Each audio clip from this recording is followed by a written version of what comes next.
In the heart of Afghanistan, the vibrant hues of Eid adorn the neighborhood.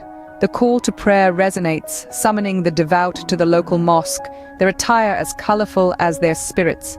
The mosque is a sanctuary of solemnity and anticipation, a space where gratitude and devotion converge. As prayers conclude, the courtyard transforms into a canvas of joy and contentment.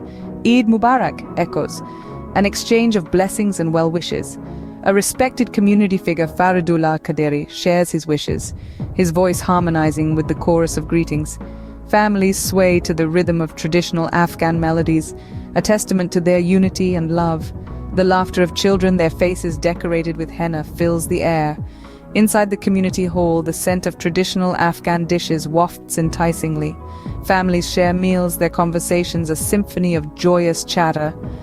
Faridullah's words of unity and support resonate, met with heartfelt applause. As the sun sets, casting a golden glow, the spirit of Eid remains. Families continue to dance and sing, their smiles as radiant as the setting sun.